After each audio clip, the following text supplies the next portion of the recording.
ሰላም ጤና ይስጥልን የተወደዳችሁ የኤሪሳት ቴሌቪዥን ተከታታዮች ለዛሬ ሐምሌ 31 ቀን 2026 የተሰናዱ የረፋድ ዜናዎችን ወደ እናንተ ማድረስ እንጀምራለን። እንድትከታተሉን በአክብሮት እንጠይቃለን። በቅድሚያም አርዕስተ ዜናው። የአብይ አህመድን አገዛዝ ማስወገድ ብቸኛ አማራጭ መሆኑ ተገለጸ።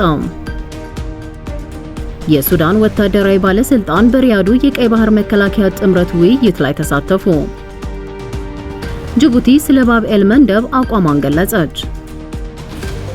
የሶማሊያ ፕሬዝዳንት ጎረቤት ሀገራት የሶማሊያ ሉዓላዊነት እያዳከሙ ነው ሲሉ ከሰሱ። በስፔን በፖሊስና በስደተኞች መካከል በተከሰተ ግጭት ቢያንስ 9 ሰዎች መሞታቸው ተገለጸ። ወደ ዝርዝር ዜናዎቹ እናልፋለን። ቆይታችሁን ከኛ ጋር አድርጉ።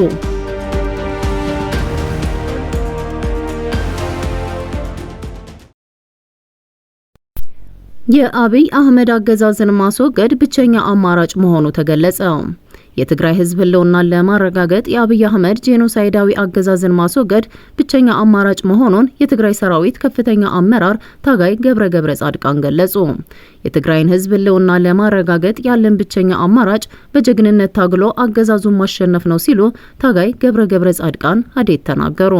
የትግራይን ህዝብና የትግራይን ሰራዊት ትዕግስት የሚፈታተኑ የብልጽግና ጄኖሳይዳዊ አገዛዝ ድርጊቶችን በአንድነት ለመመከት በተሻለ አቋምና ዝግጁነት ላይ ነን፣ በጠላት ፕሮፓጋንዳ አንሸነፍም ሲሉ ገብረ አዴት አስገንዝበዋል። ታጋይ ገብረ ጻድቃን ይህን ያሉት የአርሚ 22 የሰራዊት አባላት ሁለተኛ ዙር የምረቃ ስነ ስርዓት ላይ በተገኙበት ወቅት ባስተላለፉት መልእክት ነው። ታጋይ ገብረ ጻድቃን አክለውም ያልተጠናቀቀውን የሰማዕታት አደራ ወደ ግቡ ለማድረስ የትግራይ ሰራዊት በቀጣይነት ራሱን ማሰልጠንና ተልእኮውን ለመወጣት ሁልጊዜ ዝግጁነቱን ማረጋገጥ እንደሚገባው ገልጸዋል። የብልጽግና አገዛዝ ሙሉ ወታደራዊ ኃይሉን በትግራይ ድንበሮች አካባቢ በማሰባሰብ በቅርብ ርቀት ውስጥ በመገኘት ሁለንተናዊ ዝግጅቶቹን አጠናቆ በትግራይ ህዝብ ላይ ወረራ ለመፈጸም እየሰራ መሆኑን አስታውቀዋል። ታጋይ ገብረ ጻድቃን እንዳሉት የትግራይ ሰራዊት በቀደመው ጦርነት ያሳየውን የጀግንነት ተጋድሎ በመድገም አሁን እየተደቀነ ያለውን አዲስ አደጋም በተመሳሳይ ሁኔታ እንደሚመክት ጥርጥር የለኝም ብለዋል። በተጨማሪም የትግራይ ብሔራዊ ጥቅሞች በልመና እንደማይረጋገጡ ጠቅሰው የትግራይ ህልውናና ሉዓላዊነት በጠላቶቹ ላይ በሚገኝ ድል እንደሚረጋገጥ ተናግረዋል። በስልጠናው የማጠቃለያ ስነ ስርዓት ላይ የተገኙት የአርሚ 22 አዛዥ ታጋይ ገብረ ሰላማ እንደገለጹት የትግራይን ህዝብ ህልውና ለማረጋገጥ በሚደረገው ዝግጅት ብሔራዊ መከላከያ አርሚ 22 የራሱን ድርሻ ለመወጣት ተልእኮውን መሰረት ያደረገ ሁለተኛ ዙር የፖለቲካና የወታደራዊ ስልጠና ለከፍተኛ የኃይል አመራሮች ሲሰጥ መቆየቱንና አሁን ሰልጣኞቹ ለምረቃ መብቃታቸውን ገልጸዋል። ተመራቂ የሰራዊት አባላት በበኩላቸው በትግራይ ህዝብ ህልውና ላይ ድርድር እንደማይኖር ገልጸው የትግራይ ሰራዊት ለህዝቡ ጠንካራ መከታ በመሆኑ ለህዝቡ በማገልገልና የሰማዕታትን አደራ ከግቡ በማድረስ ኃላፊነታቸውን እንደሚወጡ ቃል ገብተዋል። ተመራቂዎቹ አክለውም የትግራይን ህልውናና ሉዓላዊነት ለማስጠበቅ የሚያስፈልጉ ዝግጅቶችን በሁሉም ዘርፍ ማጠናከራቸውን ገልጸው በስልጠናው ያገኙትን ዕውቀትና ክህሎት በተግባር ለማዋል ቃል መግባታቸው ተገልጿል። በመጨረሻም ተመራቂዎቹ ባለ7 ነጥብ መግለጫ በማጽደቅ የምረቃ ስነ ስርዓቱን አጠናቀዋል። የመለስ አካዳሚ አመራር ዳይሬክተር ፕሮፌሰር ክንፈ አብርሃ በበኩላቸው የትግራይ ህዝብ አሁንም በፈተና ውስጥ መሆኑን ጠቅሰው ያለውን ሁኔታ ለመቀየር ህዝቡ በአንድ ዓላማ ተሰባስቦ እየተንቀሳቀሰ እንደሚገኝ ተናግረዋል።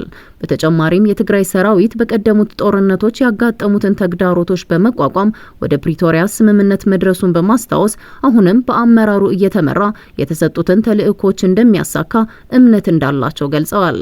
የትግራይ ክልል ከፌዴራል መንግስት ጋር በገባው ሰጣ ገባ ወደ ለየለት የፕሮፓጋንዳ ዘመቻ መግባታቸው ወደ ጦርነት የሚደረግ ጉዞን ማሳያ መሆኑን ተንታኞች ይገልጻሉ።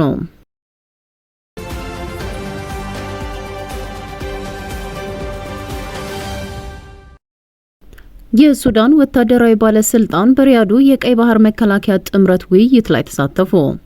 የሱዳን ታጣቂ ኃይሎች ምክትል ዋና አዛዥ ጀነራል ያሲር አላታ በሪያድ በተካሄደው የቀይ ባህር የባብ ኤል መንደብና የኤደን በረሃ ጥቃቶች መከላከያ ጉባኤ ላይ መሳተፋቸውን የሱዳን ትሪቡን ዘግቧል። ጉባኤው በየጊዜው እየጨመረ የመጣውን ቀጠናዊ የጸጥታ ስጋት ለመቆጣጠር ያለመ ነው። የባህሬን መከላከያ ኃይል ባወጣው ምስላዊ መረጃ መሰረት በሪያድ በተካሄደውና በርካታ ሀገራትን ባካተተው በዚህ ስብሰባ ላይ ከፍተኛው የሱዳን ወታደራዊ አዛዥ አልአታ መሳተፋቸው ታውቋል። ሆኖም እስካሁን በሱዳን በኩል በዚህ ጉዳይ ላይ የተሰጠ ይፋዊ መግለጫ የለም። በውይይቱ ላይ ከአሜሪካ፣ ሳውዲ አረቢያ፣ ኩዌት፣ ዮርዳኖስ፣ ኦማን፣ ባህሬን፣ ሞሮኮ፣ የመን፣ ባንግላዴሽ፣ ኒውዚላንድና ማልዲቭስን ጨምሮ ከ40 በላይ ሀገራት የተውጣጡ የወታደራዊ ኢታማዦር ሹሞችና ከፍተኛ ወታደራዊ አዛዦች መሳተፋቸውን ዘገባው አመልክቷል። በሳውዲ አረቢያና በኩዌት ተነሳሽነት የሚመራው ይህ ጥምረት በሁቲ ታጣቂዎች በኩል በዓለም አቀፍ የመርከብ መስመሮች ላይ የሚፈጸሙ ጥቃቶችን ለመከላከልና ለማስቆም በሚቻልበት ሁኔታ ላይ እንደመከረም ተገልጿል። በስብሰባው ላይ ከ50 በላይ የተጋበዙ ሀገራትና ዓለም አቀፍ አካላት ተሳትፈዋል። ሐምሌ 20 የሁቲ ኃይሎች ከሳውዲ አረቢያ ጋር ግንኙነት ባላቸው የንግድ መርከቦች ላይ የእንቅስቃሴ እገዳ ካደረጉ ወዲህ በአካባቢው ከፍተኛ ስጋት አንዣቧል። በቀይ ባህር በሚያልፉ መርከቦች ላይ የሚፈጸመው የሚሳኤልና የድሮን ጥቃትም የአካባቢውን ደህንነት አሳሳቢ ደረጃ ላይ አድርሶታል። ሳውዲ አረቢያ በየመን የወደብ ከተማ ሁዴዳ ላይ የአየር ጥቃት መፈጸሟን ያስታወሰው ዘገባው በቀይ ባህር ያለውን የጸጥታ ስጋት ለማስወገድ ያለመ የመጀመሪያው ስብሰባ በኩዌት የጦር ኃይሎች ኢታማዦር ሹም ጄኔራል ካሊድ አልሹሪያን መመራቱን ገልጿል። በስብሰባው የ43 ሀገራት የመከላከያ ኃላፊዎችና ተወካዮች እንዲሁም የአውሮፓ ህብረት ልዑክ ተሳትፈዋል። ጄኔራል አልሹሪያን በንግግራቸው በዓለም አቀፍ የውሃ መስመሮች ላይ የነጻ እንቅስቃሴን ማረጋገጥ አስፈላጊና ስትራቴጂካዊ ሂደት መሆኑን አጽንኦት ሰጥተውበታል። አባል ሀገራቱም የመከላከያ ጥምረቶችን በማጠናከርና የስለላ መረቦችን በመዘርጋት በሚደርሱ ጥቃቶችና እገዳዎች ላይ ጥንቃቄ እንዲያደርጉ አሳስበዋል። የሳውዲ አረቢያ መከላከያ ሚኒስቴር በበኩሉ ውይይቱ በንግድ ታንከሮች፣ በኃይል ጭነቶችና በባህር ውስጥ የመሰረተ ልማቶች ላይ የሚደቀኑ ቀጣይ አደጋዎችን የተመለከተ መሆኑን አረጋግጧል። ይህ ችግር በጊዜ ካልተፈታ ለዓለም አቀፍ የንግድ መረብ ከፍተኛ አደጋ እንደሚሆን ጠቁሟል። የተሳታፊ ሀገራት ወታደራዊና ቴክኒካል ቡድኖች የመስራት ቻርተሩን ለማጠናቀቅ የእዝ መዋቅር ለመዘርጋትና የስራ ፕሮቶኮሎችን ለመቅረጽ በሚቀጥሉት ሳምንታት ዳግም ተገናኝተው ለመወያየት ስምምነት ላይ መድረሳቸውን ዘገባው አብራርቷል።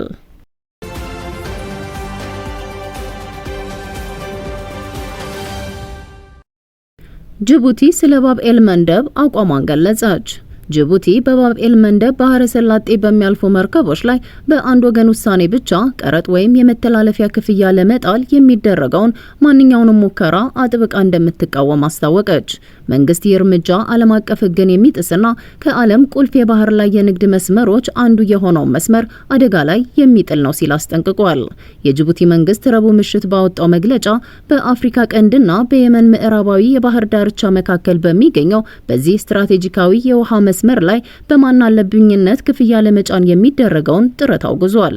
የመግለጫ የወጣው የየመን ሁቲ እንቅስቃሴ በቀይ ባህር፣ በኤደን ባህረ ሰላጤና በህንድ ውቅያኖስ መካከል በሚገኘው በዚህ ወሳኝ የንግድና የነዳጅ ማስተላለፊያ መስመር ላይ በሚያልፉ መርከቦች ላይ የመተላለፊያ ክፍያ ለማስከፈል እያሰበ መሆኑን የሚያሳዩ ሪፖርቶች መውጣታቸውን ተከትሎ ነው። ጅቡቲ መርከቦች በነጻነት የመንቀሳቀስ መብት እንዳላቸውና ባህረ ሰላጤዎችን በሚያስተዳድረው ዓለም አቀፍ የባህር ላይ ሕግ ሙሉ በሙሉ እንደምትገዛ አረጋግጣለች። በመግለጫዋም ባብ ኤል መንደብ በአፍሪካና በእስያ የባህር ዳርቻዎች መካከል የሚጋራ የዓለም አቀፍ ፍላጎት ማዕከል ነው። ከአንድ የባህር ዳርቻ ብቻ ተነስቶ በመርከቦች ላይ የክፍያ ወይም የቀረጥ ስርዓት ለመጫን የሚደረግ ማንኛውም ሙከራ ዓለም አቀፍ ሕግን የሚጻረር የአዋሳኝ ሀገራትን ሉዓላዊነት የሚጋፋና ለዓለም አቀፍ ንግድና የኃይል አቅርቦት ወሳኝ የሆኑትን የባህር መስመሮች ደህንነት አደጋ ላይ የሚጥል ነው ስትል አብራርታለች። በቀጠናው ያለውን ነባራዊና ተሰባሪ ሰላም ይበልጥ ሊያሻክር የሚችለውን ይህንን ድርጊት ለመመከት ሀገሪቱ ሉዓላዊ መብቷን ለማስከበር የባህር ላይ ጉዞ ነጻነትን ለመጠበቅና በቀይ ባህር ያለውን መረጋጋት ለማስቀጠል ዲፕሎማሲያዊ፣ ህጋዊና የጸጥታ እርምጃዎችን በግሏም ሆነ ከቀጠናውና ከዓለም አቀፍ አጋሮች ጋር በመቀናጀት የመውሰድ መብቷ የተጠበቀ መሆኑን አስታውቃለች። በተጨማሪም ባህረ ሰላጤው የጥቂቶች የግል ፍላጎት ማራመጃ መሳሪያ ከመሆን ይልቅ ዓለም አቀፍ ህግን የተከተለ ክፍትና ደህንነቱ የተጠበቀ የባህር ላይ ኮሪደር ሆኖ እንዲቀጥል ዓለም አቀፉ ማህበረሰብና ተጠቃሚ ሀገራት የድርሻቸውን እንዲወጡ ጥሪ አቅርባለች። የባብ ኤልመንደብ ባህረ ሰላጤ ውጥረት በተለይ ለኢትዮጵያ ከፍተኛ የደህንነትና የኢኮኖሚ ትርጉም አለው። የባህር በር አልባዋ ኢትዮጵያ ለዓለም አቀፍ ንግዷ ሙሉ በሙሉ በሚባል ደረጃ የምትመካው በጅቡቲ ወደቦችና በቀይ ባህር ኮሪደር ያልተቆራረጠ የጭነት ፍሰት ላይ በመሆኑ ይህ በቀጠናው የተደቀነው አዲስ ስጋት ሀገሪቱን በቀጥታ የሚመለከታት ጉዳይ መሆኑን ባለሙያዎች ያስገነዝባሉ።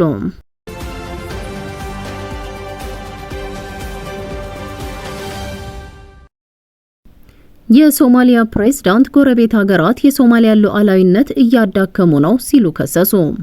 የሶማሊያ ፕሬዝዳንት ሐሰን ሼክ መሐሙድ በቅርቡ በክልሉ ያደረጉትን ተከታታይ ዲፕሎማሲያዊ ጉብኝት ተከትሎ አንዳንድ ጎረቤት ሀገራት የሶማሊያ ሉዓላዊነት ለማዳከም የሚያስችሉ እንቅስቃሴዎችን እያካሄዱ መሆናቸውን ከሰሱ። ባይዶዋ ኦንላይን በሐምሌ 30 ባሰራጨው ዘገባ ይህንን አስታውቋል። ፕሬዝዳንቱ በሚኒስትሮች ምክር ቤት ስብሰባ ላይ ባደረጉት ንግግር አንዳንድ ጎረቤት ሀገራት የሶማሊያ ነጻነትና ብሔራዊ ጥቅምን የሚጎዱ እንቅስቃሴዎችን እያካሄዱ እንደሆነ ገልጸዋል። ሆኖም በዚህ ጉዳይ የተጠቀሱት ሀገራት የትኞቹ እንደሆኑ አልገለጹም። እንዲሁም ይህንን ክስ የሚደግፍ ተጨማሪ ዝርዝር መረጃ ወይም ማስረጃም አላቀረቡም። ፕሬዝዳንቱ ይህን መግለጫ የሰጡት በክልሉ ውስጥ ውጥረት እየተባባሰ ባለበትና በሶማሊያና በጎረቤት ሀገራት መካከል የዲፕሎማሲ እንቅስቃሴዎች እየተጠናከሩ ባሉበት ወቅት ነው። ቀደም ሲል የወጡ ሪፖርቶችም ሶማሊያ እየጨመረ የሚሄድ ክልላዊ ጫና እየገጠማት መሆኑን ያመለክታሉ። አንዳንድ የፖለቲካ ተንታኞችም ምንም እንኳን ምዕራባዊ ሀገራት በዚህ ጉዳይ ዙሪያ እስካሁን ይፋዊ መግለጫ ባይሰጡም በሚቀጥሉት ወራት ከምዕራባዊ አጋሮች ተጨማሪ የፖለቲካ ጫና ሊመጣ እንደሚችል ይገምታሉ። በፕሬዝዳንቱ ንግግር ውስጥ የተገለጹት ጎረቤት ሀገራት በስም ባይጠቀሱም እስካሁን ድረስ ከየትኛውም ሀገር በዚህ ጉዳይ ላይ የተሰጠ ይፋዊ ምላሽ የለም።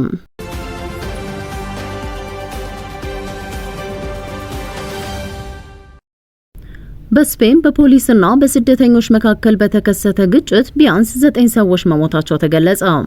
በስፔን በሺዎች የሚቆጠሩ ስደተኞች በሞሮኮ ድንበር በኩል ወደ ስፔን ለመግባት ከሞከሩ በኋላ በፖሊስና በስደተኞቹ መካከል በተፈጠረ ግጭት ቢያንስ 9 ሰዎች መሞታቸውን አልጀዚራ በሐምሌ 31 ባወጣው ዘገባ ገልጿል። ስፔን ሁኔታውን ለመቆጣጠር 60 ወታደሮችን ወደ ሴውታ ከተማ መላኳን ገልጻለች። በተመሳሳይ ጣሊያንም ከስፔን ለሚመጡ ተጓዦች የኢሚግሬሽን ቁጥጥርን ለጊዜው እንደምታጠናክር አስታውቃለች። የአልጀዚራ ዘገባ እንደሚያመለክተው ከ1500 እስከ 2000 የሚደርሱ ስደተኞች ከሞሮኮ ድንበር ተሻግረው ወደ ስፔን የሴውታ አካባቢ በመግባት ላይ በመሆናቸው ከፍተኛ ስጋት ተፈጥሯል።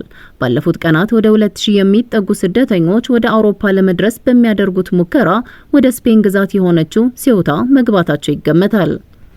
የሴውታ አስተዳደር በሐምሌ 30 ባወጣው መግለጫ ባለፉት 10 ቀናት ውስጥ ከ1500 እስከ 2000 የሚደርሱ ስደተኞች ወደ ከተማዋ መግባታቸውን ገልጿል። በሐምሌ 30 ብቻም ተጨማሪ በመቶዎች የሚቆጠሩ ሰዎች መግባታቸው ተገምቷል። የክልሉ ፕሬዝዳንት ሄሱስ ቪቫስ ሁኔታውን ፍጹም ሰብአዊና ማህበራዊ የአስቸኳይ ጊዜ ቀውስ በማለት ገልጸው ማድሪድ ድንበሩን እንደገና ለመቆጣጠር ተጨማሪ ወታደሮችን እንድትልክ ጥሪ አቅርበዋል።